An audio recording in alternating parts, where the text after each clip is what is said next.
little girl? She is a pretty little airplane. This is the Swing. And we're talking today here at Sun and Fun 2010 down in the Light Plane area with Ron Jones, representing this airplane for a little while in the United States. Ron, welcome to Sun and Fun once again. Thank you. You tell us a little bit about where the airplane comes from and how many of these things are flying worldwide? Well, it's manufactured in the Czech Republic. There's about 40 of them flying worldwide, most of them in Europe right now. It's fairly new to the light sport market here, though. It's been here for about 3.5 years. And just a couple of them flying in the States right now. But got one ready to be delivered, all ready for Sun and Fun this year. Excellent, good for you. And you are, of course, a special light sport aircraft, fully manufactured, on the list with approvals and so forth. Right, we're somewhere in the middle of the list, right around number 48 or 50.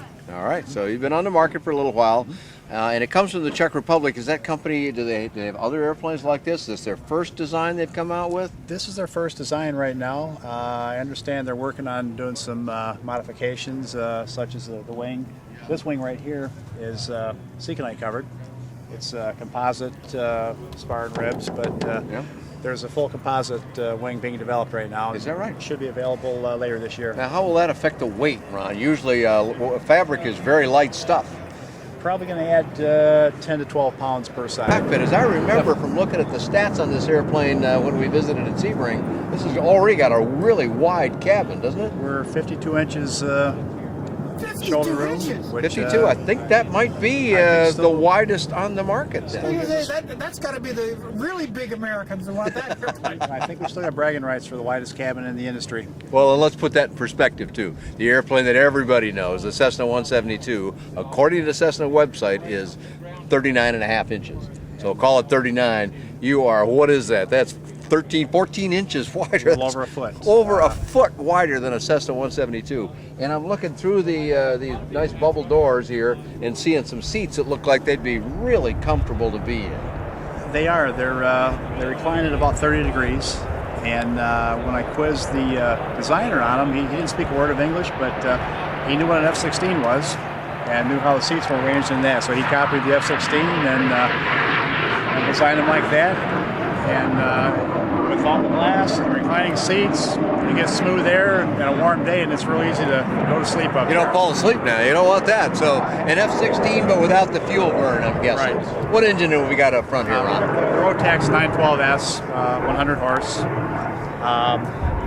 And with the wood comp prop on the front, we're typically seeing 108 to 100 mile or 110 knot cruise at about 4 gallons an hour. 110 knot cruise, 4 gallons an hour. Those are good numbers. That suggests that you got a nice smooth fuselage, which is what it looks like here too.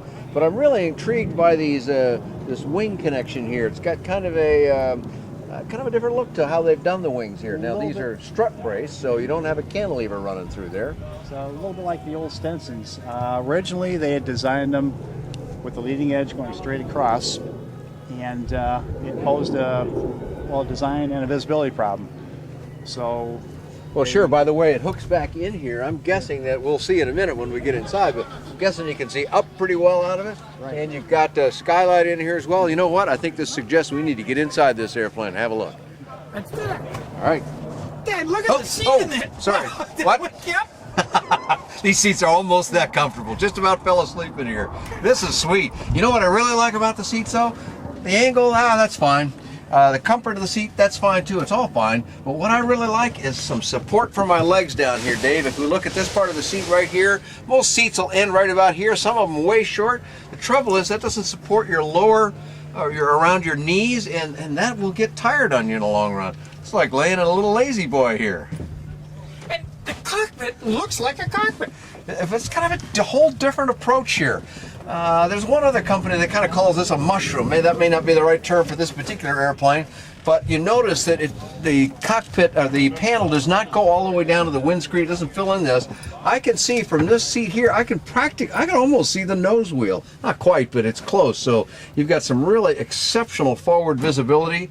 And the yoke, I'm guessing, Ron, help me out. Is this about where, looking at the tail, am I about, or from your experience, am I about neutral here? Normal flying attitude, neutral is right about there. Okay, so pretty comfortable position. That's a pretty natural old fall to the yoke kind of argument. And throttle and choke right here in the center where they're easily reached. It's got kind of a military sort of orientation to it. You said something about the fella that you couldn't speak English to said F-16. He must have had a military background. I'm kind of He's, guessing. An out-of-work military designer for the Russian Air Force. Russian Air Force had a designer from that came to pass in this. So Ron tells me typical cruise in this airplane is about 108 knots. That's almost 120 miles an hour. Pretty good little clip, but it also slows down very well into the 30 mile an hour range, a little above that of course, but that's very slow for this airplane. Must make it a really nice landing airplane, I'm guessing. And that's with flaps out. Flaps are controlled by this toggle switch right here on the upper part of this control quadrant, which has some of our circuit breakers and so forth.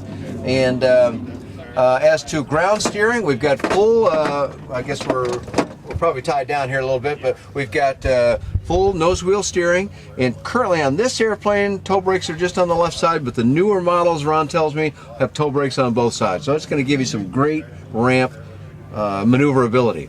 How far you can go? Well, you've got the 912 engine that we find so often in these airplanes. About 80% of all light sport aircraft. Burn rate's about, call it 5 gallons an hour, maybe a little bit less than that if you're a little less in a hurry. And we've got 16 gallons on board, which is right behind me here. Is that correct, Ron? Correct. And so 16 gallons, 5 gallons an hour, you got 2.5, 3 hours, but then you're going to be looking for a landing. So 2.5 would probably be a safe number. Frankly, that's about as long as I care to go on one of these things, and then I got to get out and have a stretch break. But I'm telling you again, these seats, this long arc here, that makes a lot of difference. And why not? Why didn't everybody do this? I always kind of wonder. So looking down here, some more mag switches and these nice little protectors here. Key switch on, fuel selector valve. Kind of everything you see is right here. Let me go up to the panel where Ron says in the future ones that we got coming, he's going to go with the Grand Rapids EFIS and some analog gauges as well. So you have a little mixture. Even though it's a small panel, that's one of the benefits now to our electronic age and computer instruments, which fit in small panels very well. Some people would maybe say, well, I'd like to have more panel area, but they haven't sat in here and seen the view I've got, because it is tremendous. I can see just about every direction I look in this airplane. Very nice.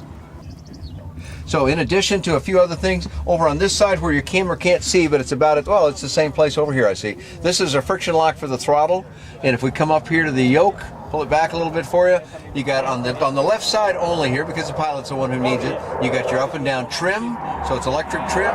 Push to talk is on both sides. Information about this airplane, which is called the Swing, so think swing, but now here's the address, s-wing-usa.com. So Swing USA, but there's a couple of dashes in there. Once again, s-wing-usa.com. And you have a flight report on this airplane. I have not gotten to fly with Ron yet, but I'm looking forward to that, and when it's available, I'll have it up on bydanjohnson.com or bydanjohnson.com.